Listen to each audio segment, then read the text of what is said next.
Are you ready for the amateur hour? Because this is it. We got this bathroom here that I've been working on remodeling, and it's got a ways to go yet. Some work on the window needed, and we do have a toilet that works. Flushes. Isn't that nice? Back here we got where there ought to be a vanity. There's a sink for it, and a whole bunch of trim pieces for the rest of the room. But what we want to do is get this tub thing going here. Oh yeah, the original 100-plus-year-old floor. There it is. Kind of did some work to make that kind of tidy. And the tub, well, original to the house, over 100 years old, cast iron Kohler tub, and it's due for a refinishing, but it is basically in good condition, and we're putting the thing into use here. I had to put a new valve in here. You can see I did some patchwork because I did attempt to use a salvage valve, and dummy me, it didn't work out after a while. So I got a brand new valve, and now we got the whole working water thing. And if I put my finger on this, then we can look up there, and there's the shower thing going on. So we got our water, and the drain works beautifully. As you can see, the tub is in fair condition. I think it's been refinished once before. I know I've done some patchwork over here, and well, good. Anyway, this was always a freestanding tub with the nifty claw feet. They could use some cleaning, I guess. Get it closer. The claw feet. Yeah.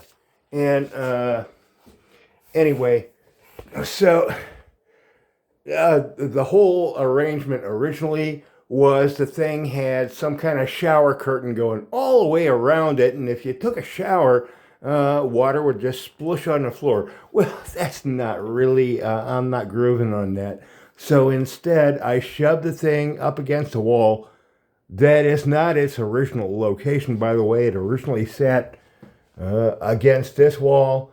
That toilet was back in this space that no longer exists in this bathroom. And where was the sink? Anyway, who cares about that? The tub. Here we go. So instead of having it sitting just freestanding, water splushing everywhere, the notion is, even though it was never originally intended to be done this way, I'm shoving this thing up against the wall, and now instead of it resting upon these claw feet, I have cleats upon the wall that this rim rests upon, so the tub is secure that way instead. And now the notion is I'm going to put some tile around it. I was going to set this camera down and do the, is this it? Something like, here we go. Here is the tub. If I can just find, there's our setting. So, putting tile around a tub that was never meant to have tile around it. As I said, this is the amateur hour. Now, what I've done already up to this point, I've got this USG, I gotta move the camera again, Jesus. USG Durabond cement board and edge, cement board mounted on the wall with the proper kind of screws that you're supposed to do with that. And next step, what I'm going to have to do is take this mortar stuff and some of that fiberglass tape and do up all the corners. And even before I get to that, well, I got the sill to deal with.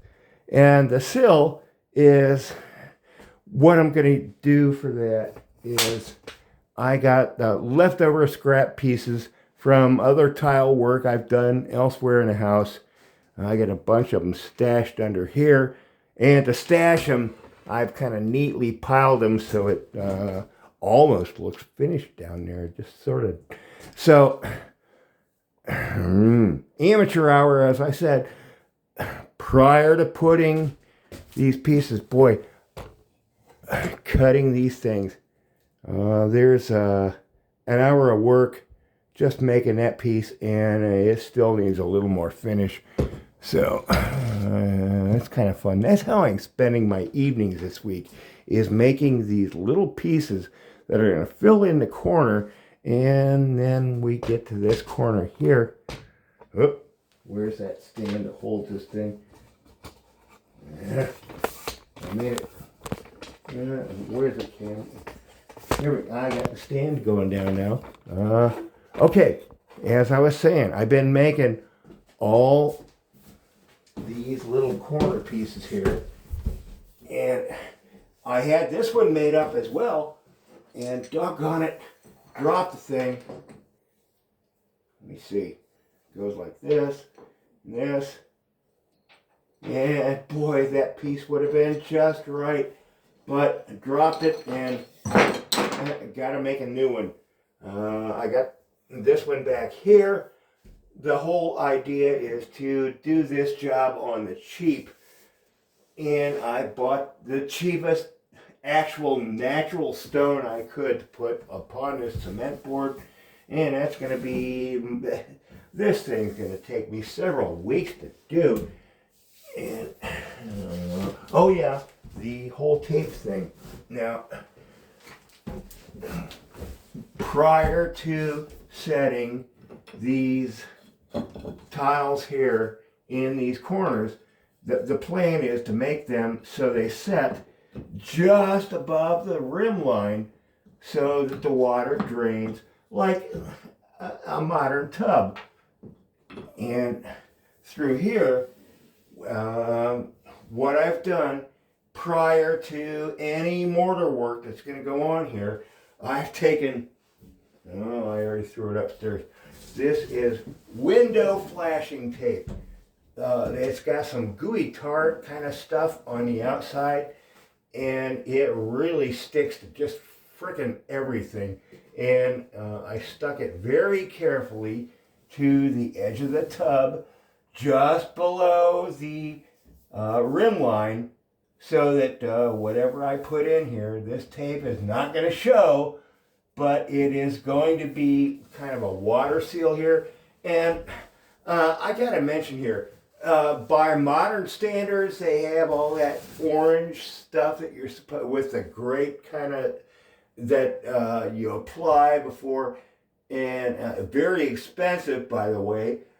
And that's like state of the art nowadays. Well, anyway, what I'm doing here, lame as it may seem to be, what I'm going to do in this whole tub thing here, 30 years ago was considered state of the art work. Oh, so, where did I set that camera? Does it show? No, probably doesn't. So we're going to close it out. I've done my whole still thing. And the next step prior to all of my mortar and all that is I did go ahead and make a plumb line that goes all the way around here, because the tub is definitely not sitting level. So we have a plumb line established all the way around, so when I start doing my tile work, I actually have a reference point. And I think with that, enough said.